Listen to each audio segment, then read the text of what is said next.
జలాన్నని పేరు ఈశ్వరుడికి, నీటికి ఈశ్వరుడని పేరు. లింగపురాణంలో సంజీవనం సమస్తస్య జగత సలిలాత్మిక భవ ఇత్యుచ్యతే మూర్తిర్భవస్య పరమాత్మన అంటారు. నీరుగా పరమశివుడున్నాడు అని. కాబట్టి ఆ నీటిని ఆశ్రయించి దీపం వెడుతోంది.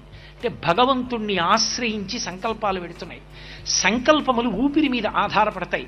ఆ ఊపిరి తీసి విడిచిపెడుతుంటే సంకల్పములు నడుస్తూ ఉంటాయి, మనసు కదులుతుంది. ఈ కదలికలు పరమేశ్వరుణ్ణి పట్టుకున్నాయి. ఈ పరమేశ్వరుణ్ణి పట్టుకుని మనసు ఊపిరిలు వెడుతున్నాయి, దీపం రెపరెపలాడుతూ. ఎక్కడో ఆ ఊపిరి ఆగిపోతుంది. ఆ ఆగిపోయినప్పటి ఆఖరి సంకల్పం కూడా ఆయన గురించి. అప్పుడు ఆయన యందే ఐక్యమవుతాడు. వెళ్ళి వెళ్ళి వెళ్ళి వెళ్ళి వెడుతున్నటువంటి దీపం అరటి దొప్ప మీద ప్రయాణం చేస్తుంటే దానిలో ఉన్న ఆవు నెయ్యి అంతా ఆవిరైపోయింది. అది ఆరిటి దొప్ప మీదే నిధనం అయిపోయింది. కొంత ఒత్తిడికి తిరగబడి ఆ గంగలోనే కలిసిపోయింది. గంగలో ఉన్న చేపే మింగేసింది, గంగలోనే ఉండిపోయింది. గంగని ఆధారం చేసుకుని బయలుదేరి గంగలో కలిసిపోయిన దీపంలా నిన్ను ఆధారం చేసుకుని నీ గురించి చేసినటువంటి స్మరణల చేత నేను నీ యందు ఐక్యమగుదునుగాక, పునరావృత్తిరహిత శాశ్వత శివ సాయుధ్య స్థితిని పొందుదునుగాక అన్న పూనికని పెంచుకోవడం నీటిలో దీపాన్ని విడిచిపెట్టడం. అందుకొరకు అరటి దొప్ప మీద విడిచిపెడతారు. ఎందుకని? మళ్ళీ జలభూతమునకు ఇబ్బంది కలగకూడదు. మనం చేసేటటువంటి పనులు ఇతర ప్రాణులకు హాని కలిగించేవి కాకూడదు. అరటి దొప్ప లాంటివి నీటి యందు నానిపోయి లోపలికి వెళ్ళిపోయినా జలచరములు తినగలుగుతాయి. అంతేకాని నేను పెట్టుకున్న దీపం నీటి మీద బాగా తేలాలని నీటి యందు కరగని పదార్థాన్ని మీరు వినియోగించారనుకోండి, అవి నీటి యందు ఉండేటటువంటి భూతములకు మళ్ళీ మీరు అపకారం చేసిన వారు అవుతారు. అప్పుడు మనుష్య ప్రాణికి చెయ్యవలసినటువంటి కర్తవ్యమునందు దోషం వస్తుంది. కాబట్టి అరటి దొప్పలో దీపం పెట్టి విడిచిపెట్టండి అన్నారు పెద్దవాళ్ళు. కార్తీక దీపము అన్నదొక్కటే అంత ప్రాశస్త్యం వహించింది. అందుకే కార్తీక మాసంలో దీపం వెలిగిస్తే దగ్గరికి వచ్చేటప్పటికి దీపం వెలిగించడం, దీపానికి ఆరాధన చేయడం, దీపాన్ని దానం చేయడం అనేటటువంటి దానికి అంత శక్తి. అందుకే దీపం ఏది ఇవ్వగలదు అని అడిగితే అసలు దీపము వలన సమస్తము సాధ్యమే, ఇది అది అని లేదు. దీపేన సాధ్యతే సర్వం అన్నారు. సంధ్యాదీపం నమోస్తుతే. సంధ్య అంటే రెండిటి సంధికి సంధ్య అని పేరు. చీకటి వెళ్ళి పగలొస్తోంది, ఉదయవేళ సంధ్య. పగలు వెళ్ళిపోయి రాత్రి వస్తోంది, ప్రదోషవేళ. దోషము అంటే చీకటి, ప్రదోషము అంటే చీకటికి ముందున్న కాలము. ఇప్పుడు ఈ రెండు సంధ్యల యందు కూడా దీపాన్నే వెలిగించాలి. ఉదయం వేళ వెలిగించేటటువంటి దీపం ఒక లక్షణంతో ఉంటుంది, సంధ్యాదీపం ఒక లక్షణంతో ఉంటుంది. ఉదయం వేళ వెలిగించేటటువంటి దీపం పూజలో కృతజ్ఞతావిష్కారం అవుతుంది. ఇది మీరు కొంచెం జాగ్రత్తగా ఆ సిద్ధాంతాన్ని పట్టుకోవలసి ఉంటుంది. మీకు చాలా తేలిగ్గా అర్థం అవడానికి నేను ఎప్పుడూ మనవి చేసేటటువంటి రీతి ఒక్కటే. ఒక్కసారి మీరు కొద్దిగా పరిశీలనం చేయండి, మీకు అర్థమైపోతుంది. ఈశ్వరుడు జ్ఞానేంద్రియములని 5 ఇచ్చాడు మనకి. కళ్ళిచ్చి చూసే శక్తి తీసేశాడు, చెవులిచ్చి వినే శక్తి తీసేశాడు, ముక్కిచ్చి వాసన చూసే శక్తి తీసేశాడు, చర్మాన్ని ఇచ్చి స్పర్శించేటటువంటి ముట్టుకుంటే తెలిసే శక్తి తీసేశాడు, నాలుకనిచ్చి రుచి తెలుసుకునేటటువంటి శక్తి తీసేశాడు. ఇప్పుడు కొంచెం ఆలోచించండి మీరు. సుఖము దుఃఖము ఈ రెండు మాటలు ఉంటాయి అసలు? కళ్ళు లేవు, ఏదున్నా ఒకటే. వెంకటాచలం వెళ్ళండి, వెంకటేశ్వర స్వామి దగ్గర ఉండండి, ఆనంద నిలయంలోకి వెళ్ళండి, ధ్వజస్తంభాన్ని చూడండి, పర్వతాలు చూడండి, నదులు చూడండి, సెలయేళ్లు చూడండి, జలపాతాలు చూడండి, మనవణ్ణి చూడండి, భార్యను చూడండి, కూతుర్ని చూడండి, కొడుకుని చూడండి, సభని చూడండి, ఏది చూడండి, ఏమిటి కనపడుతుంది? కనపడడానికి ఏం లేదు, పోయింది సుఖం. లేదు, చెవులున్నాయి వినపడదు, వీణావాద్యం అవుతోంది ఏమిటి సుఖం, ప్రవచనం అవుతోంది ఏమిటి సుఖం, గుడి గంట మోగుతోంది ఏం సుఖం, సుప్రభాతం పాడుతున్నారు ఏమిటి సుఖం, వేదఘోష జరుగుతోంది ఏమిటి సుఖం, చెవులు లేవు. ముక్కు వాసన చెప్పదు, దుర్గంధం కుక్క యొక్క కళేబరం మించి వాసన వచ్చినా అంతే, మల్లెపూల చెడ్డు మించి వాసన వచ్చినా అంతే. సుఖము లేదు, దుఃఖము లేదు. చర్మం స్పర్శ చెప్పదు, నిప్పు కణిక తెచ్చి దీని మీద పెట్టినా ఒకటే, మంచి గంధం తీసుకొచ్చి దీని మీద అలదినా ఒకటే. నాలుగు రుచిని చెప్పదు, కాబట్టి తీసుకొచ్చి 4 పచ్చాకులు నోట్లో పడేసినా అంతే, తిరుపతి లడ్డూ తీసుకొచ్చి పెట్టినా అంతే. ఏమీ తేడా లేదు. ఇప్పుడు సుఖము దుఃఖము ఉన్నాయా అసలు? లేవు. ఇన్ని సుఖాలకి ఆధారం ఎక్కడుంది? పంచ జ్ఞానేంద్రియముల యొక్క శక్తిలో ఉంది. కన్ను చూస్తోంది, ఇన్ని సుఖాలు వచ్చాయి. కొండ చూశా, మురిసిపోయా. గోవిందరాజస్వామిని చూశా, మురిసిపోయా. అమ్మవారిని చూశా, పొంగిపోయా. వెంకటేశ్వరుణ్ణి చూశా, పరవశించా. లడ్డు నోట్లో వేసుకున్నా, పరవశించా. నా మనవడు నన్ను ముట్టుకున్నాడు, పొంగిపోయా. భగవద్గీత ఎవరో చదువుతుంటే విన్నా, పరవశించా. ఇప్పుడు సుఖాలకి కారణం ఈ 5. ఇది మనం తెచ్చుకున్నామా? లేనివాడు ఏమైనా తెచ్చుకోవడం మర్చిపోయాడా? ఇది ఇచ్చిన వాడొకడు ఉన్నాడు. కాబట్టే ఒకడు పొందలేదు, ఒకడు పొందాడు. ఇవ్వడానికి ఏదో కారణం ఉంది, ఇవ్వకపోవడానికి కారణం ఉంది. ఇప్పుడు ఇచ్చిన వాడొకడుంటే అందులో సుఖాలకన్నిటికీ ప్రధానమైన సుఖం ఇది అంటే కన్నే. అందుకే నయనం నాయక, సర్వేంద్రియాణం నయనం ప్రధానం, సర్వస్య గాత్రస్య సుఖ శిర ప్రధానం. ఇప్పుడు కన్ను లేదనుకోండి, మిగిలిన ఇంద్రియాలన్నీ ఉన్న సుఖాల్లో 90% పోయినట్టే. భయమే ఉంటుంది. కళ్ళు లేవు, మిగిలిన ఉన్నాయి. కూర్చున్నాడు, ఎవరెడుతున్నారో తెలియదు, ఎవరు ముట్టుకున్నారో తెలియదు, తను ఎటెడుతున్నాడో తెలియదు, తను సరిగ్గా బట్ట కట్టుకున్నాడో లేదో తెలియదు, తనను ఎవరు చూస్తున్నారో తెలియదు, చూసి ఎగతాళి చేస్తున్నారో తెలియదు, బాధపడుతున్నారో తెలియదు, ప్రసన్నంగా చూస్తున్నారో తెలియదు. ధ్వజస్తంభం చూడలేడు, గుడి చూడలేడు, కొడుకుని చూడలేడు, భార్యను చూడలేడు. ఇప్పుడు ఆయనకి సుఖాలు ఉన్నాయి పాపం? ఎంత బాధపడుతూ ఉంటాడు. ఇప్పుడు సుఖాలలో 90% సుఖాలు ఏవి అంటే ఈ వెలుగు, ఈ కంటి వెలుగు చేత ఉన్నాయి. ఈ వెలుగునిచ్చిన పరమాత్మ నీకు కృతజ్ఞత నోటితో చెప్పలేను.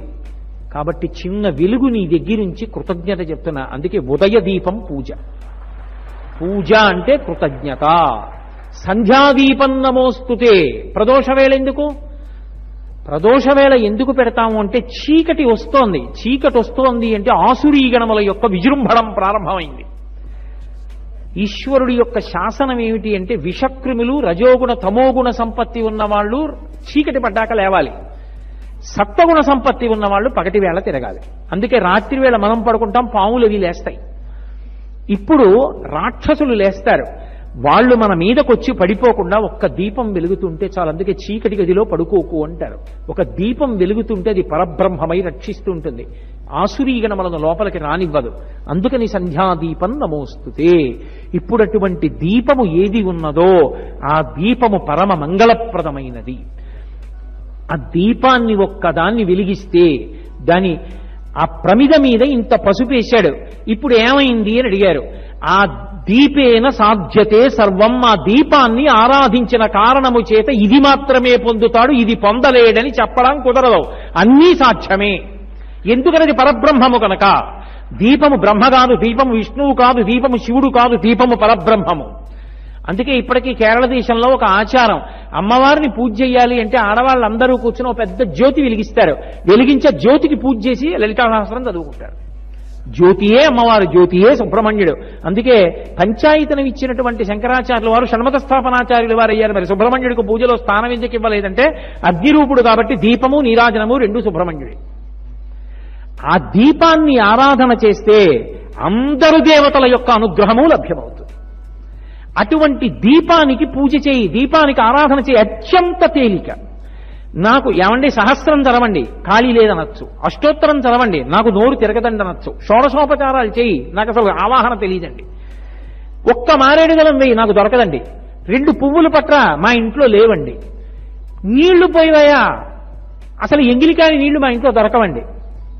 పోన్లే, ఓ దీపం వెలిగిస్తావా చాలు. ఎంగిలి కాకుండా నిలబడిపోయేది ఏమైనా ఉంటే జ్వాల ఒక్కటే. జ్వాల ఎంగిలి కాలేదు. ఎందుకంటే నోటితో ముట్టుకోడెవడు. ముదుసలి ఇంటి దీపమని ముద్దుడు మూర్ఖుడు కాడు అంటాడు. దీపం ఎంత బాగుంటే మాత్రం ముద్దెట్టుకుంటావా? మూతి కాలుతుంది. అందుకే రామకృష్ణ పరమహంసని ఒక మాట అడిగారు, అసలు ఈ లోకంలో ఎంగిలి కాని వస్తువేది అన్నారు. ఆత్మ ఒక్కటే అన్నారు. మిగిలినది రామాయణం అయినా కూడా ఎంగిలైపోయింది. ఎందుకంటే నా నోటితో చెప్పినప్పుడు రామాయణం ఎంగిలవలా నా నోట్లోంచి వచ్చి? ఆత్మ అనుభవించాలి తప్ప నోటితో చెప్పడం ఉండదు. ఎంగిలిగానిది ఆత్మ ఒక్కటే అన్నారు పరమహంస. అలా దీపం ఒక్కటే, ఎంగిలి ఉండదు దానికి. ఆ దీపాన్ని వెలిగించి ఇంత పసుపు వేసి, ఇంత కుంకం వేసి, అక్షతలు వేస్తే నువ్వు పూజ చేసినట్టే. అంత గొప్పది దీపం, అంత గొప్పది కార్తీక మాసం. ఇక ఈ కార్తీక మాసంలో మన గుడి కార్యక్రమం ఎందుకు చేయాలి?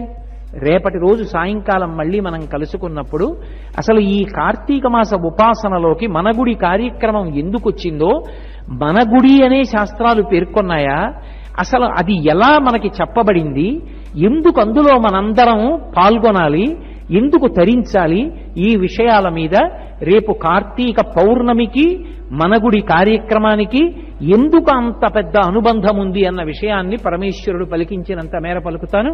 ఈ కార్తీక మాసం దగ్గరికి వచ్చేటప్పటికి దీపం యొక్క ఆవశ్యకత చాలా విశేషంగా ఉంటుంది. ఎంతో గొప్పగా అమావాస్య నాడు ప్రారంభం. ఒక దీపం కాదు, ఆవళి వరుస, దీపముల వరుస ఎప్పుడు ఏర్పడుతుంది? ప్రతిరోజు ఒక దీపం పెడితే మా ఇంట్లో 4 దీపాలు పెట్టి, మా పక్కింట్లో 4 దీపాలు పెట్టి, ఆ పక్కన 4 దీపాలు పెడితే దీపాలన్నీ కలిసి దీపాల తోరణం, దీపాల వరుస. దీపాల వరుసతో ప్రారంభం కావాలి ఆశ్వీజ మాసం అమావాస్య నుంచి. ఇక ఈ మాసం వచ్చేటప్పటికి దీపానికి ఎనలేని ప్రాధాన్యత ఇస్తారు. కారణం ఛాందసత్వంతో పెట్టారనుకోకండి. దీపానికి ఒక శక్తి ఉంటుంది. ఆవు నెయ్యి కానీ నువ్వుల నూనె కానీ వేసి దీపాన్ని పెడితే ఆ దీపం నుంచి వచ్చేటటువంటి పొగ ఏది ఉంటుందో అది ఏ ఏ ప్రాణులు ఆ పొగని పీలుస్తాయో ఆ ప్రాణులన్నిటికీ కూడా దీర్ఘాయుర్దాయం కలుగుతుంది అని. ఏ కారణం చేత అంటే శనీశ్వరుడు, శనీశ్వరుడు కాదు, గ్రహానికి ఈశ్వరత్వం లేదు. శనీశ్చరః, శనైహి శనైహి చరః, ఆయన మెల్లమెల్లగా నడుస్తాడు. శనీశ్వరుడు హృదయము యొక్క నాడికి, ఆ జీవనాడికి ఆధిపత్యంలో ఉంటాడు. ఆయన ప్రీతి చెందాలి. ప్రీతి చెందితే ఆయుర్దాయం నిలబడుతుంది. నేను ఒకానొకప్పుడు దేవీ భాగవత వ్యాఖ్యానంలో ఒక చోట ఈ విషయాలు చదివి నాకు అనుమానం వచ్చి ఒక వైద్యుణ్ణి అడిగా, నాకు బాగా తెలుసున్న వైద్యుణ్ణి, అసలు నిజంగా శరత్కాలంలో ఈ ఆశ్వీజ మాసం కార్తీక మాసంలో అంత ప్రమాదం పొటమరిస్తుందా అని అడిగాను. అడిగితే ఆయన నాకు ఓ మాట చెప్పారు. కోటేశ్వరరావు, నాకు పురాణంలో ఏముందో తెలియదు కానీ నేను మీతో ఒక మాట చెప్తాను. మన శరీరంలో కొవ్వు ఉంటుంది. ఆ కొవ్వు చాలా చిన్నదిగా, చిన్న చిన్న నలుసులుగా నెత్తుట్లో ప్రవాహంగా వెడుతూ ఉంటుంది. అది అంతకు ముందు పర్వాలేదు, బాగా వెడుతుంది. కానీ మంచు బయట పడడం, లోకం చల్లపడిపోవడం ప్రారంభమైతే లోపల ఉండేటటువంటి ఈ రక్తకేశనాళికలు, రక్తం ప్రవహించేటటువంటి వెంట్రుకవాసి సన్నగా ఉండేటటువంటి నాళములు సంకోచిస్తాయి, చలికి మూసుకుంటాయి, అవి దగ్గర పడతాయి. అప్పుడు ఈ కొవ్వు వెడుతున్నటువంటిది మెల్లిమెల్లిగా ఒకటి వెళ్ళి ఒక చోట ఆగుతుంది. దాని వెనక ఇంకొక చిన్న నలుసు లాంటిది వచ్చి చేరుతుంది, ఇంకొక నలుసు చేరుతుంది, మెల్లిగా అదో గింజంత అవుతుంది. అది ఏ మెదడు దగ్గరో లేకపోతే హృదయ కవాటం దగ్గరో అడ్డుపడితే, రక్త ప్రవాహం సరిగ్గా వెళ్ళకపోతే అప్పుడు పెను ప్రమాదములు సంభవిస్తాయి. సాధారణంగా ఈ ఋతువులోనే మాకు ఎక్కువగా హార్ట్ అటాక్ కేసులు వస్తాయండి. కారణమేమి అంటే బయట ఋతువుకి అనారోగ్యానికి ఓ సంబంధం ఉంది అని చెప్పారు నాకు వైద్యులు. ఋషులు, దార్శనికులు దీన్ని దర్శనం చేశారు. తులారాశిలో సూర్యుడు ఉంటాడు. సూర్యుడు భూమికి దూరంగా ఉంటాడు. సూర్యుడు భూమికి దూరమైతే ఆరోగ్యం భాస్కరాది చేత్, ఆరోగ్యమంతా సూర్యభగవానుడి మీద ఆధారపడుతుంది అని శాస్త్రవాక్కు.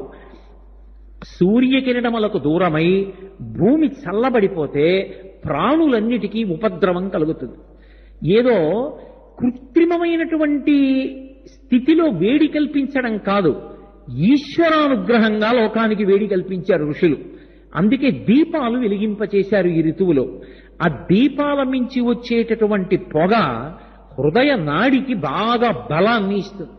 బలాన్ని ఇచ్చి కాపాడబడుతుంది. మాకు కాకినాడలో ఒకరున్నారు, ఆవిడికి గుండె కండరాలు కొట్టుకోవలసినంత వేగంగా సంకోచించి వ్యాకోచించట్లేదు. అంటే ఒకానొకప్పుడు ఒక ఆయన ప్రతిరోజు ఇంట్లో ఆవు నెయ్యి దీపం పెట్టి లేదా నువ్వుల నూనె దీపం పెట్టి ఆ దీపం దగ్గర కూర్చో అమ్మా, ఏమీ చెయ్యొద్దు, దీపం వంక చూసి నమస్కారం చేస్తూ కూర్చో, దీపేన సాధ్యతే సర్వం, ఆ దీపం ఈశ్వర స్వరూపం, కూర్చో, దాని మించి పొగొస్తుంది, పీల్చుకొన్నాళ్ళన్నాడు.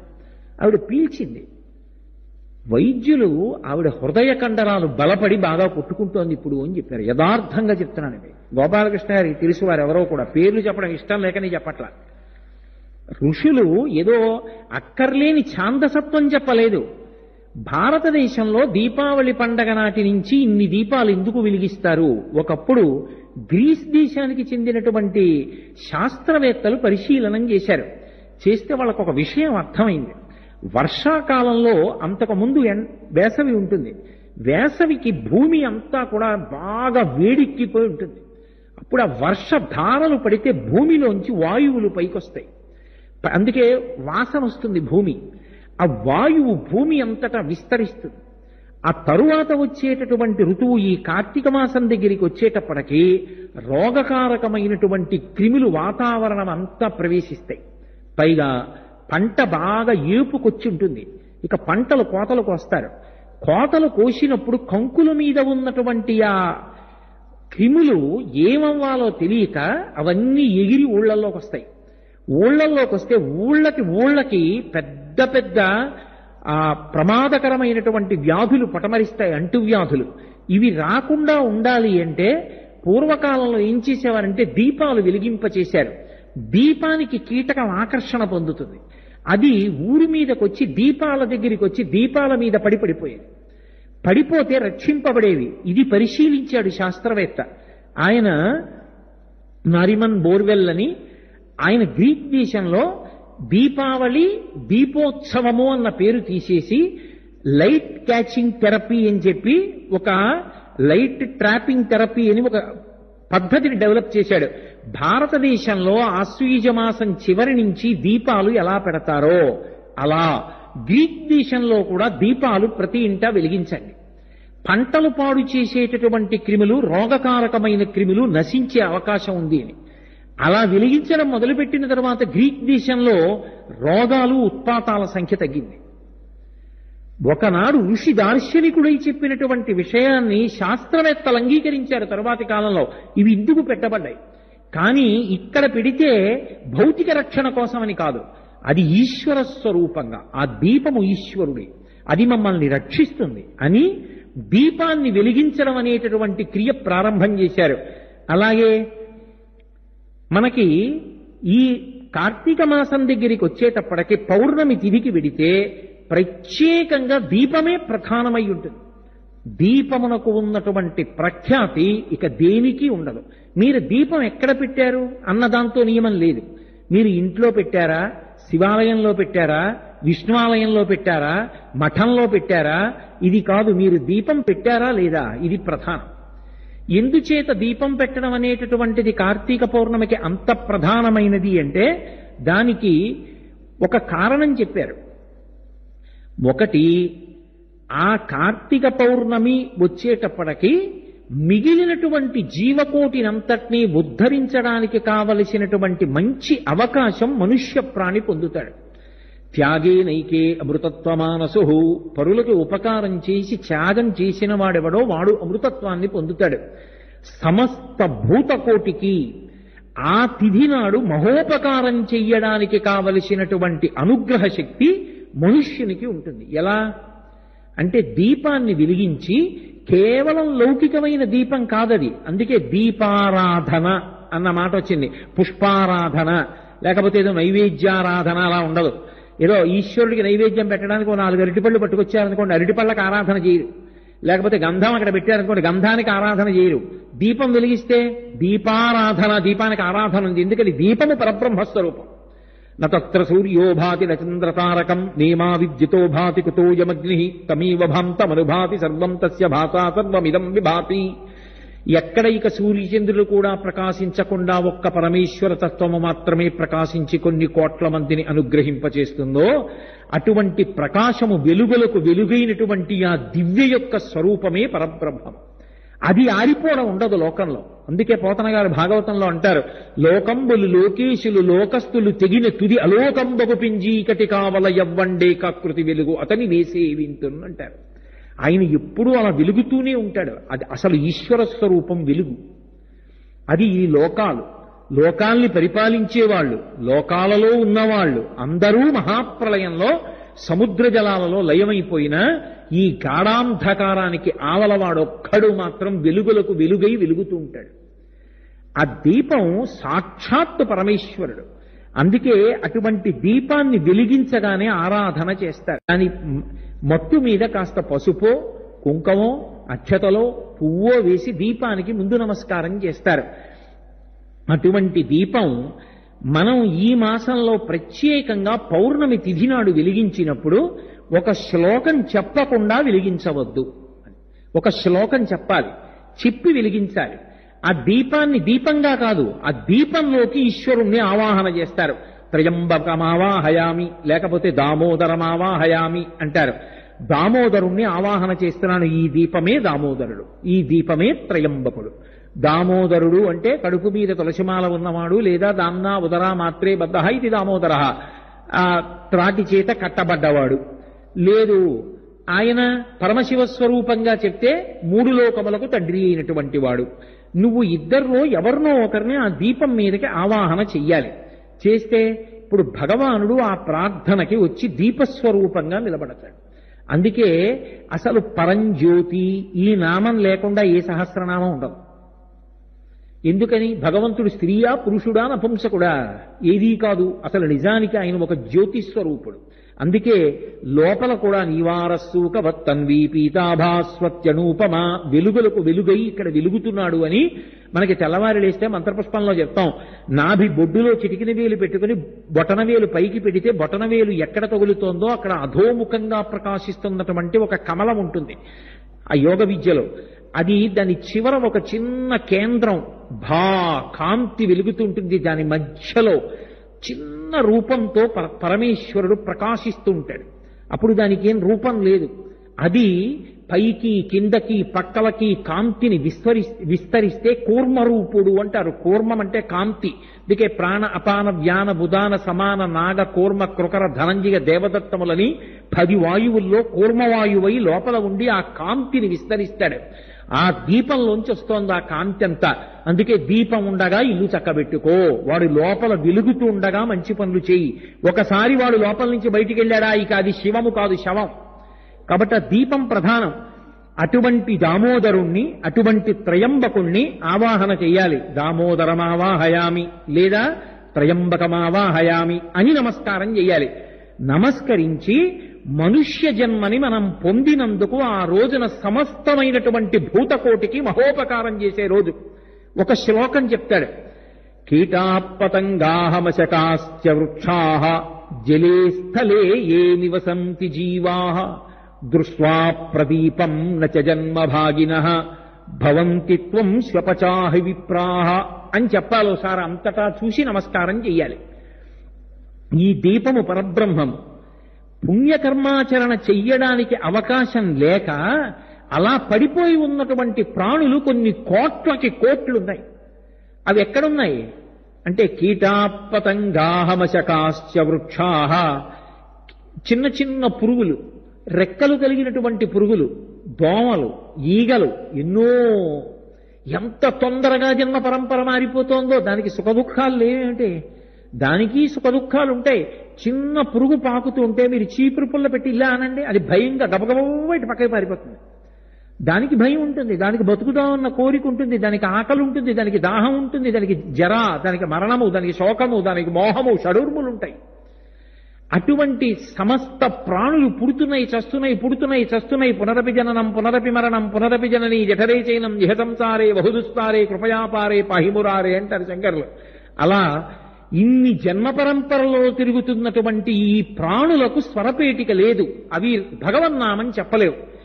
తనని తాను ఉద్ధరించుకోలేదు, వేరొకరిని ఉద్ధరించలేదు. కానీ నేను మనుష్యుడిగా పుట్టాను. నేను ఇతర ప్రాణుల్ని ఉద్ధరించడానికి కావలసినటువంటి విభూతి ప్రసరణం జరిగేటటువంటి తిథి కార్తీక పౌర్ణమి. కాబట్టి ఇవాళ నేను వీటన్నిటికీ అనుగ్రహం చెయ్యగలను. ఎలా అనుగ్రహం చెయ్యగలను? కీటాపతంగాహమశకాశ్చ వృక్షాః జలే స్థలే ఏ నివసంతి జీవాః. అవి భూమి మీద ఉన్నవి కావచ్చు, భూమి మీద ఎగురుతున్నవి కావచ్చు, భూమి మీద పాకుతున్నవి కావచ్చు, భూమి మీద పుట్టి దీపం మీద వాలి చచ్చిపోతున్నవి కావచ్చు. స్థలే జలే స్థలే నీళ్లలో పుట్టినవి కావచ్చు, నీళ్లలో ఉన్నవి కావచ్చు, చేపల్లాంటివి, కప్పల్లాంటివి, ఎండ్రకాయల్లాంటివి. నీళ్లలో ఉన్నవి కావచ్చు, కాదు అసలు భూమి మీద పుట్టినా కదలలేనివి కావచ్చు. చెట్టుంది. అందుకే కీటాపతంగాహమశకాశ్చ వృక్షాః. ఒక చెట్టుంది, ఆ చెట్టు ఎందరికో ఉపయోగపడుతుంది. కానీ ఆ చెట్టు తనని తాను రక్షించుకోవడం దానికి ఎంత కష్టం. ఏదో ఆకులు వేస్తుంది, పువ్వులు పూస్తుంది, అలా వెళ్ళిపోతూ ఉంటుంది. ఒక మేక గభాలను 2 కాళ్ళు ఎత్తి కొమ్మ పట్టుకుని ఆకులు తినేస్తుంది. దానికి బాధ ఉండదా? దానికి బాధ ఉంటుంది. ఒక ధూర్తుడు వెడుతూ వెడుతూ కొమ్మ వంచి పెడేళ్ళని విరిచేస్తాడు. ఉదయం వేళ వ్యాయామం కోసం నడుస్తున్నామంటారు, చేతిలో ఓ ప్లాస్టిక్ కవరు, చేతిలో ఓ ఇనప ఊచ, పూల మొక్క వేసుకున్నవాడు ఇంకొకడు, వీడు తెల్లవారేటప్పటికే కొమ్మ కిటికీ మించి గోడ మించి లాగేసి పువ్వులు కోసుకుని సంచిలో వేసుకుని పూజ. వాడు అలోమని ఏడుస్తాడు, ఇంత కష్టపడి పెంచాను మొగ్గ పువ్వు అవుతుంది అనుకున్నాను, తెల్లవారి కట్ట ఎత్తుకుపోయాడని. ఇది వ్యాయామం, ఇది పూజకు పువ్వులు పట్టుకెళ్లే విధానం. అదే ఈశ్వరుడు చూసి సంతోషించేది. కాబట్టి వృక్షాహ, ఆ చెట్టు పాపం ఏం చేస్తుంది? అది ఏం చేయలేదు. దాని మీద పాము పాకినా ఊరుకోవాలి, గొడ్డలి తీసుకొచ్చి దాన్ని నరికేస్తున్నది అలాగే ఊరుకోవాలి. బాధ ఉండదా? జగదీష్ చంద్రబోస్ నిరూపించాడు. గజ గజ గజగా వణికిపోతుంది ధూర్త ప్రాణులు దగ్గరికి వస్తున్నప్పుడు. అయినా కదలడానికి లేదు, పాదపము అలాగే ఉంటుందంతే కూరుకుపోయి. అటువంటి చెట్టు చూస్తుంది, నా దళాలు పట్టుకెళ్ళి పూజ చేస్తున్నారు, నా కొమ్మ పట్టుకెడుతున్నారు, నన్ను వంట చెరుకుగా వాడుకుంటున్నారు, హోమంలో వేస్తున్నారు, కానీ నాకు ఏం అధికారం లేదు. ఇప్పుడు నువ్వు వీటన్నిటినీ వాడుకుంటున్నావు. ఒక కుక్కకి కబలం పడేశావు, కుక్కొచ్చి ఇంటిని కాపలా కాస్తోంది, నువ్వు ఉన్నావా లేదా సంబంధం లేదు, ఒక్క కబలం పడేశావు కాబట్టి నువ్వు కాశీ పెడితే ఇంటి ముందు కుక్క పడుకుంది, యజమాని లేడని. కుక్క ఉపకారం, ఒకనాడు దొంగొచ్చాడు, కుక్క అరిచి తరిమింది, నీకు తెలియని కూడా తెలియదు, ఆ కుక్కకి చెప్పుకోవడం కూడా చేత కాదు. ఒక చెట్టు నీకు ఎంత ఉపకారం చేస్తోంది. అసలు పరమేశ్వరుడు చెట్టు రూపంలోనే ఉంటాడు అన్నారు వాల్మీకి మహర్షి. నివాస వృక్ష సాధూనాం ఆపన్నానాం పరాగతి ఆత్తానాం సంసరేశ్చైవ యశశ్చైక భాజనం అన్నారు. చెట్టు తన దగ్గరికి వచ్చినటువంటి వాణ్ణి స్త్రీ పురుష పండిత పామర కులమత వర్ణవర్గ వివక్ష చూడదు. తన దగ్గరికి వచ్చాడు, నీడనిస్తుంది. పరమేశ్వరుడంతే. నువ్వు ఆయన పాదముల దగ్గరికి వెళ్ళావు, రక్షించేస్తాడు. అటువంటి చెట్టు ఇంతమందికి నీడనిస్తుంది, తాను మాత్రం నీడలో ఉండలేదు, ఎండలో ఉంటుంది. ఎంత శోషించిపోతుందో రోహిణీ కార్తెలో ఆకులిలా వాలిపోయి. అటువంటి చెట్టు వల్ల ఇన్ని ఉపకారాలు పొందావు. నువ్వు చెట్టుకు ఉపకారం నీళ్లు పోయడం కాదు, ఆ జీవుడు తరించాలి. అందులో ఉన్న జీవుడు వాడున్నాడు లోపల, వాణ్ణి తరింపచేసే అవకాశం వచ్చేది ఒక్క కార్తీక పౌర్ణమి నాడు. ఆ రోజున మనుష్యుడిగా పుట్టిన ప్రతివాడు సమస్త భూతములకు ఉపకారం చెయ్యగలడు. అది నాకు కావాలని అడిగారు పెద్దలు. అందుకే దశమస్కంధంలో మాలాకారుడు అంటాడు, నీపాద కమల సేవయు నీపాదార్చకులతోడి నెయ్యము నితాంతాపార భూతదయయు తపసమందార నాకు దయసేయగదే అంటాడు. మనుష్య శరీరంతో ఉన్నందుకు సమస్త భూతములకు నువ్వు ఉపకారం చెయ్యగలిగినటువంటి పరమ పవిత్రమైన రోజు ఏది అంటే కార్తీక పౌర్ణమి. దీపము కన్నా మంగళప్రదమైనటువంటి వస్తువు లోకంలో ఇంకొకటి లేదు. అంత మంగళప్రదమైనది ఏది అంటే దీపం ఒక్కటే. అందుకే మీ ఇంట్లో దీపం ఎప్పుడు వెలుగుతూ ఉండాలంటారు. అయ్యా మా ఇంట్లో దీపం నిలబెట్టారండి అంటారు. అటువంటి దీపం పరమమంగళప్రదమైనటువంటిది. అటువంటి దీపం ఇంట వెలగకుండా ఉండకూడదు అని. ఏ ఒక్కరోజు దీపం వెలగకుండా ఇల్లు ఉండకూడదు. కానీ ఏ కారణాంతరముల చేతనైనా ఇంట్లో దీపం వెలగకుండా తలుపులు వేసేసి కొన్నాళ్లు చీకటితో ఇల్లు ఉండిపోతే ఆ దోషం యజమానిది. ఎందుకని అంటే ఇప్పుడు నేను వచ్చేశాను అంటే భక్తి ఎక్కడుందండి? నేను వచ్చేశాను, నేను రోజు ఆరాధిస్తున్న పరమేశ్వరుడు ఏం చేస్తున్నాడు? సింహాసనంలో అలాగే ఉన్నాడు. మరి ఆయనకి అన్నం ఏది? వాడు ఉన్నాడన్న భావన ఉంటే మరి వాడికి అన్నం పెట్టాలిగా. అంటే ఓ దీపం పెట్టి, అందుకే ఇంట్లో దీపం పెట్టేవాళ్ళు ఉంటే చాలండి అంటారు. ఓ దీపం పెట్టి ఇంత బెల్లం గడ్డ పెట్టారనుకోండి, నేను ఉన్నానని తలుపు తీసి కాస్త బెల్లం ముక్క నైవేద్యం పెట్టించాడు వాడు, నేను ఉన్నానని నమ్మాడురా, వాడు సంతోషపడిపోతాడు. తలుపు వేసేసి 20 రోజులు వెళ్ళిపోయావు, దీపం అక్కర్లేదు, బెల్లం గడ్డ అక్కర్లేదు. మళ్ళీ తిరిగి వచ్చిన తర్వాత ఎప్పుడో సావకాశం ఉన్నప్పుడు ఏ సాయంకాలమో పూజ గది ఒకసారి తుడిచి దీపం పెట్టడం. వెంటనే పరుగు పరుగున వెళ్ళి తలుపు తీసి కనీసం కృతజ్ఞత చెప్పావా? క్షేమంగా తీసుకెళ్లి క్షేమంగా తీసుకొచ్చాడని. ఈ దోషం దేనికి పోతుందని అడిగారు. కార్తీక పౌర్ణమి నాడు గుత్తి దీపం వెలిగిస్తారంట. ఒక దీపం కాదు, గుత్తి దీపం అని. సాధారణంగా ఆ గుత్తి దీపం వెలిగించేటప్పుడు 300కి పైచిలుకు ఒత్తులు కలిపి పెట్టి వెలిగిస్తారు. వెలిగిస్తే ఇంట దీపం పెట్టినటువంటి దోషం ఏది ఉందో ఆ దోషమంతా ఒక్క దీపము చేత పరిహరింపబడుతుంది. పరిహరింపబడి మంగళములకు ఆలవాలమవుతుంది. ఇంత శక్తి కలిగినటువంటిది, ఇన్ని మంగళములను కటాక్షించగలిగినది ఏ తిథి అంటే అది కేవలముగా కార్తీక మాసంలో వచ్చేటటువంటి పౌర్ణమి తిథి. ఇంత గొప్పదైనటువంటి తిథి ఏది ఉన్నదో ఆ తిథిని మనం సద్వినియోగం చేసుకోవాలి. కార్తీక మాసం వచ్చేసింది, జరిగిపోయిన తిథులలో ఏం చెయ్యాలి అన్నది నేను ఇప్పుడు చెప్పాను అనుకోండి, నాలిక ఖర్చుకోవడానికి పనికొస్తుంది. ఎందుకయ్యా ఇప్పుడు వచ్చి నువ్వు చెప్పడం ఎందుకు, మేము బాధపడడానికి తప్ప. వచ్చే ఏడాదికి ఏమో గుర్తుండొచ్చు, ఉండకపోవచ్చు, నువ్వు ఇంకో వారం ముందు వచ్చి చెప్తే బాగుండేది, ఇప్పుడు ఎందుకు రావడం అని మీరు అనొచ్చు. అందుకని ఎదర ఉన్నటువంటి విశేషమైన ఫలితాన్ని ఇవ్వగలిగిన రోజుకు ముందే చెప్పాగా, చెప్పినా ఎందు దోషం లేదు ఇప్పుడు. కాబట్టి ఆ తిథిని సద్వినియోగం చేసుకోవాలి. అంత గొప్ప మాసము కార్తీక మాసము. అయితే అసలు ఈ మాసానికి, దీపానికి, అగ్నికి ఇంత శక్తి ఎక్కడి నుంచి వచ్చింది అన్న మూలాన్ని ఒకసారి పరిశీలనం చేసి మీకు నేను తద్భావాన్ని అందించే ప్రయత్నం చేస్తాను. అసలు కార్తీక మాసము అన్న మాట ఎక్కడి నుంచి వచ్చింది అంటే, కృత్తికా నక్షత్రంలో చంద్రుడు ప్రకాశిస్తాడు పౌర్ణమి నాడు, కాబట్టి కార్తీక మాసము అని పేరు. అసలు ఈ కృత్తికలు ఎవరు? కృత్తికలు మాతృకలు, వాళ్ళు సాక్షాత్ అమ్మవారి స్వరూపం. ఇప్పుడు నేను సుబ్రహ్మణ్యోత్పత్తిలో ఉండేటటువంటి మలుపులన్నీ చెప్పడం సాధ్యమయ్యే విషయం కాదు. ఒకప్పుడు మీరు సుబ్రహ్మణ్యోత్పత్తిని విన్నారు, ఇదే వెంకటేశ్వర భక్తి ఛానల్ ప్రత్యక్ష ప్రసారం చేస్తుండగా.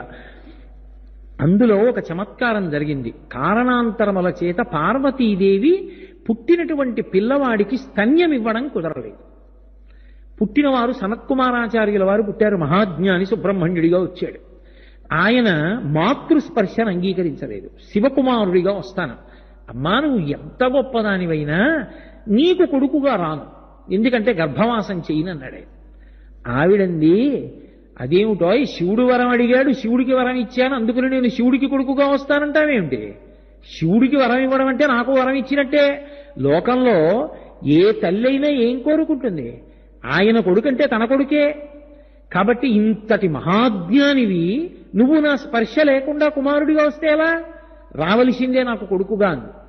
ఆయన బాగా ఆలోచించి అన్నాడు, అమ్మా ఏమనుకోకు, గర్భవాసం చేయడం నాకు ఇష్టం లేదు, ఇంకొక మార్గం చెప్పు. నీకు కుమారుడను అని పిలిపించుకోవడానికి నీ శరీరము నుంచి వచ్చినట్లుగా తత్తుల్యమైన స్థితిని పొందడానికి ఓ మార్గాన్ని ఉపదేశం చేయి, అలా వస్తానన్నాడు.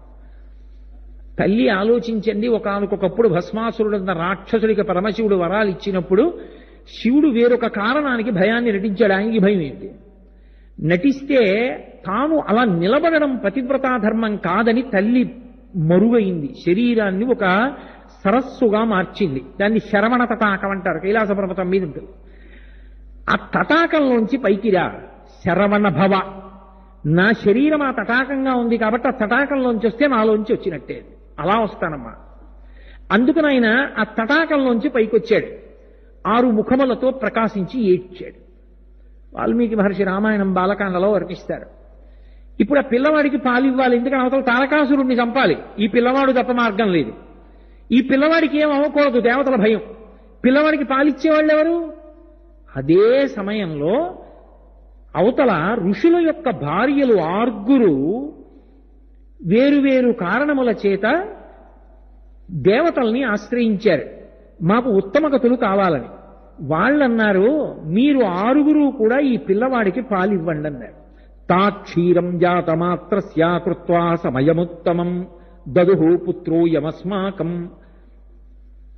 మేము పాలిస్తాం, కానీ ఆ పుట్టినటువంటి పిల్లవాడు 6 ముఖాలతో ఉన్నవాడికి 6 పాలిస్తాం, కానీ ఆ పిల్లవాడు మా పిల్లవాడన్న పేరు కూడా ఇస్తారా? అలా అయితే పాలిస్తాం. దదుహు పుత్రో యమస్మాకం సర్వాసామితి నిశ్చితా, అలా అయితే పాలిస్తాం. దేవతలు ఆలోచించి అనుకున్నారు, కృత్తికలు మాతృకా స్వరూపాలు కాబట్టి ముందు పిల్లవాడు బ్రతకాలి. పిల్లవాడు బ్రతకడానికి పాలిస్తే పార్వతీదేవి కోపం ఎందుకు వస్తుంది? అందుకని 6 పాలివ్వండి అన్నారు. 6 షణ్ముఖుడికి 6 ముఖాల వాడికి స్తన్యం ఇచ్చారు. ఆయన క్షణంలో పాలు తాగి యవ్వనాన్ని పొందాడు, తారకాసుర సంహారం చేశాడు. చేసినప్పుడు ఈ 6 సుబ్రహ్మణ్యుణ్ణి ఒక వరం అడిగాడు. నువ్వు మా పాలు తాగి పెద్దవాడివయ్యావు, మాకు మాతృభావన నీ యందుంది, అలాగే నీకు కూడా మా యందు మాతృభావన ఉంది. అమ్మ అన్న పేరుంది. పైగా లోకమంతా మేము కృత్తికలం కాబట్టి మా పేరు మీద నిన్ను కార్తికేయుడు అని పిలిచింది. తతశ్చయ కార్తికేయే సర్వాసామితి నిశ్చితాః. అందుకని కార్తికేయమితి బ్రువన్ పుత్రస్థైలోక్య విఖ్యాతో భవిష్యతి నిసంశయః అని. కార్తికేయుడు అని పేరు రావడానికి కారణం కృత్తికల పాలు తాగాడు కాబట్టి. నువ్వు మా పాలు తాగావు, తాగి మేము తల్లి అన్న భావన పొందాం, నువ్వు మా బిడ్డ అన్న భావన పొందాం. మాకు ఒక అనుగ్రహం కావాలి, మాకు ఉత్తమమైనటువంటి లోకముల యందు ప్రకాశించేటటువంటి స్థితిని కల్పించు. అడిగితే సుబ్రహ్మణ్యుడు దేవేంద్రుణ్ణి పిలిచాడు.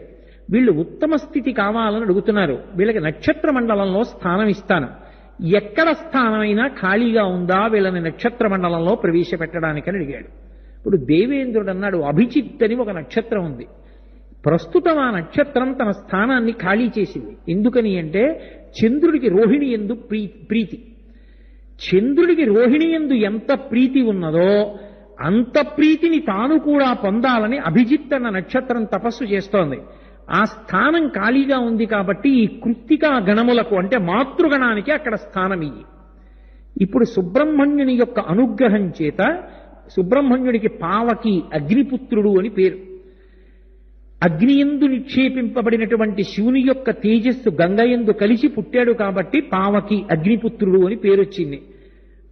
అటువంటి సుబ్రహ్మణ్యుడి యొక్క అనుగ్రహం చేత వాళ్ళు అభిజిత్ అనబడేటటువంటి నక్షత్రం తపస్సుకి వెళ్ళినప్పుడు ఖాళీ అయిన స్థానంలోకి ఈ కృత్తికా నక్షత్ర మండలం చేరింది. ఆ కృత్తికా నక్షత్ర మండలంతో చంద్రుడు పౌర్ణమి నాడు ప్రకాశిస్తే కార్తీక మాసం వస్తుంది. అందుకనే అగ్నిదైవత్యము అని పేరు. దీన్ని మహాభారతంలోనూ రామాయణంలో స్కందోత్పత్తిలోనూ వర్ణించారు. అందుకని అగ్నిదైవత్యమైనటువంటి నక్షత్రము కృత్తికా నక్షత్రము. కాబట్టి అగ్ని సంబంధమైనటువంటి ఆరాధన బాగా కిందకొచ్చేసినప్పుడు తేలికగా ఏది అంటే దీపం, శాస్త్రీయంగా ఏది అంటే యజ్ఞం. హవిస్సు అగ్నిముఖంగా ఇచ్చారనుకోండి, అప్పుడు అగ్నిని ప్రజ్వరిల్లజేసి హవ్యవాహనుడైనటువంటి అగ్నిహోత్రుని యందు స్వాహాకారంతో హవిస్సునిస్తే అది దేవతలకు వెడుతుంది. అది అసలు సనాతన ధర్మానికి జీవగర్ర. యజ్ఞయాగాది క్రతువులు చేయడం, అగ్నిముఖంగా హవిస్సు ఇవ్వడం అనేటటువంటిది ఒక్క సనాతన ధర్మంలోనే ఉంది, ఇతర విశ్వాసముల యందు కనపడదు. కానీ అలా అందరూ అగ్నియందు హవిస్సుని ఇవ్వగలిగినటువంటి దక్షత పొంది ఉండకపోతే దానికి చాలా తేలిక మార్గంగా ఏది అంటే అగ్ని ఆరాధనగా దీప ప్రజ్వలనం, దీపాన్ని ఉంచాలి. ఆ కాలమునందు దీపాన్ని ఉంచినా కూడా తత్తుల్యమైన ఫలితాన్ని శాస్త్రం ఇచ్చింది. అందుకే సుబ్రహ్మణ్యుడు ఇచ్చినటువంటి వరం రీత్యా దీపం పరమమంగళప్రదమైన దానిని ఎవరు వెలిగిస్తారో దాని యందు కృత్తికల యొక్క అనుగ్రహ ప్రసరణ ఉంటుంది. కృత్తికలు మాతృకలోని 10 మాటలు మీతో మనవి చేశాను. ఇప్పుడు ఆ మాతృకా మండలం నుంచి వచ్చినటువంటి అనుగ్రహ శక్తి చేత సమస్త ఉపద్రవ ఉపశాంతి కలిగి మనుష్యుడు అభ్యున్నతి పథంలో ప్రయాణం చేసి దక్షిణాయనాన్ని సాఫల్యం చేసుకుని తమసోమా జ్యోతిర్గమయ, అజ్ఞానం అనేటటువంటి చీకటిలోంచి జ్ఞానము అనేటటువంటి వెలుగులోకి ప్రవేశించగలుగుతాడు. ఈ దీపము ఆధారమవుతుంది. అందుకే ఈ మాసం దగ్గరికి వచ్చేటప్పటికి దీపం వెలిగించడం, దీపానికి ఆరాధన చేయడం, దీపాన్ని దానం చేయడం అనేటటువంటి దానికి అంత శక్తి. అందుకే దీపం ఏది ఇవ్వగలదు అని అడిగితే అసలు దీపము వలన సమస్తము సాధ్యమే, ఇది అది అని లేదు. దీపేన సాధ్యతే సర్వం అన్నారు. సంధ్యాదీపం నమోస్తుతే. సంధ్య అంటే రెండిటి సంధికి సంధ్య అని పేరు. చీకటి వెళ్ళి పగలొస్తోంది, ఉదయవేళ సంధ్య. పగలు వెళ్ళిపోయి రాత్రి వస్తోంది, ప్రదోషవేళ.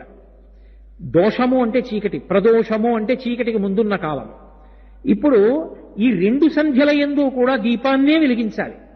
ఉదయం వేళ వెలిగించేటటువంటి దీపం ఒక లక్షణంతో ఉంటుంది, సంధ్యాదీపం ఒక లక్షణంతో ఉంటుంది. ఉదయం వేళ వెలిగించేటటువంటి దీపం పూజలో కృతజ్ఞతావిష్కారం అవుతుంది. ఇది మీరు కొంచెం జాగ్రత్తగా ఆ సిద్ధాంతాన్ని పట్టుకోవలసి ఉంటుంది. మీకు చాలా తేలిగ్గా అర్థం అవడానికి నేను ఎప్పుడూ మనవి చేసేటటువంటి రీతి ఒక్కటే. ఒక్కసారి మీరు కొద్దిగా పరిశీలనం చేయండి, మీకు అర్థమైపోతుంది. ఈశ్వరుడు జ్ఞానేంద్రియములని 5 ఇచ్చాడు మనకి. కళ్ళిచ్చి చూసే శక్తి తీసేశాడు, చెవులిచ్చి వినే శక్తి తీసేశాడు, ముక్కిచ్చి వాసన చూసే శక్తి తీసేశాడు, చర్మాన్ని ఇచ్చి స్పర్శించేటటువంటి ముట్టుకుంటే తెలిసే శక్తి తీసేశాడు, నాలుకనిచ్చి రుచి తెలుసుకునేటటువంటి శక్తి తీసేశాడు. ఇప్పుడు కొంచెం ఆలోచించండి మీరు, సుఖము దుఃఖము ఈ 2 మాటలు ఉంటాయి అసలు? కళ్ళు లేవు, ఏదున్నా ఒకటే.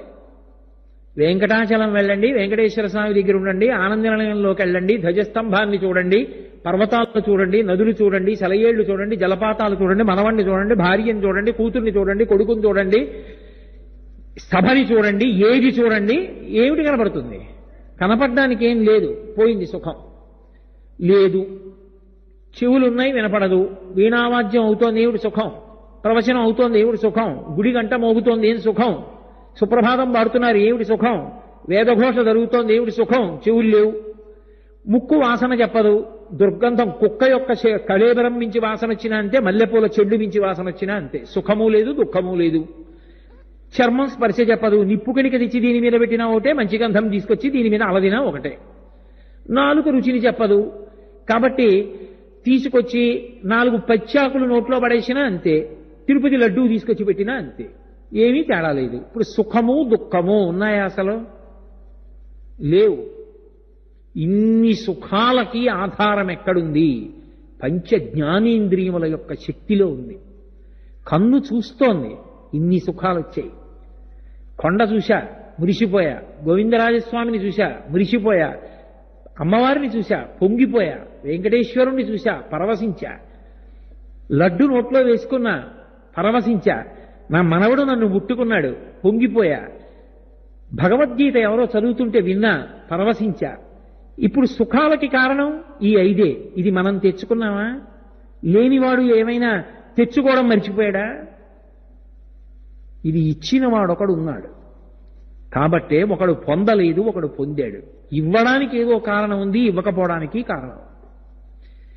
ఇప్పుడు ఇచ్చినవాడు ఒకడు ఉంటే అందులో సుఖాలకన్నిటికీ ప్రధానమైన సుఖం ఇది అంటే కన్నే. అందుకే నయనం నాయక, సర్వేంద్రియాణం నయనం ప్రధానం, సర్వస్య గాత్రస్య సుఖ శిర ప్రధానం. ఇప్పుడు కన్ను లేదనుకోండి, మిగిలిన ఇంద్రియాలన్నీ ఉన్న సుఖాల్లో 90% పోయినట్టే, భయమే ఉంటుంది. కళ్ళు లేవు, మిగిలిన ఉన్నాయి, కూర్చున్నాడు, ఎవరెడుతున్నారో తెలియదు, ఎవరు ముట్టుకున్నారో తెలియదు, తను ఇటెడుతున్నాడో తెలియదు, తను సరిగ్గా బట్ట కట్టుకున్నాడో లేదో తెలియదు, తనను ఎవరు చూస్తున్నారో తెలియదు, చూసి ఎగతాళి చేస్తున్నారో తెలియదు, బాధపడుతున్నారో తెలియదు, ప్రసన్నంగా చూస్తున్నారో తెలియదు, ధ్వజస్తంభం చూడలేడు, గుడి చూడలేడు, కొడుకుని చూడలేడు, భార్యను చూడలేడు. ఇప్పుడు ఆయనకి సుఖాలు ఏ ఉన్నాయి పాపం, ఎంత బాధపడుతుంటాడు. ఇప్పుడు సుఖాలలో 90% సుఖాలు ఏవి అంటే ఈ వెలుగు, ఈ కంటి వెలుగు చేత ఉన్నాయి. ఈ వెలుగునిచ్చిన పరమాత్మ నీకు కృతజ్ఞత నోటితో చెప్పలేను, కాబట్టి చిన్న వెలుగు నీ దగ్గరించి కృతజ్ఞత చెప్తున్నా. అందుకే ఉదయ దీపం పూజ. పూజ అంటే కృతజ్ఞత. సంధ్యాదీపం నమోస్తుతే. ప్రదోషవేళ ఎందుకు? ప్రదోషవేళ ఎందుకు పెడతాము అంటే చీకటి వస్తోంది. చీకటి వస్తోంది అంటే ఆసురీగణముల యొక్క విజృంభణం ప్రారంభమైంది.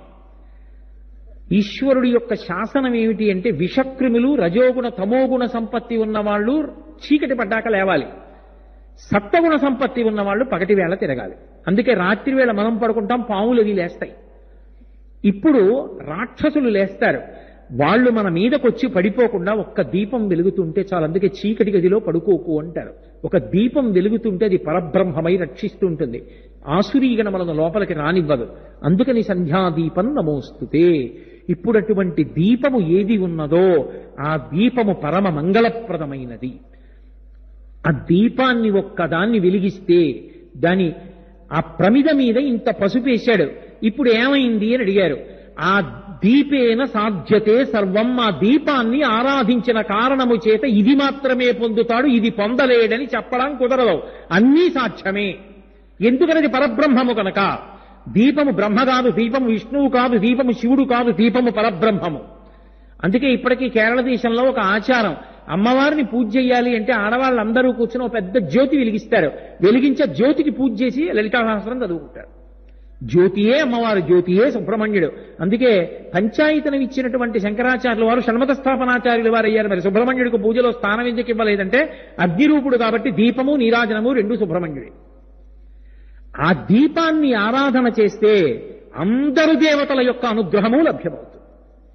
అటువంటి దీపానికి పూజ చేయి, దీపానికి ఆరాధన చేయి, అత్యంత తేలిక. నాకు ఏమండి సహస్రం చదవండి, ఖాళీ లేదనొచ్చు. అష్టోత్తరం చదవండి, నాకు నోరు తిరగదండనొచ్చు. షోడశోపచారాలు చేయి, నాకు అసలు ఆవాహన తెలియదండి.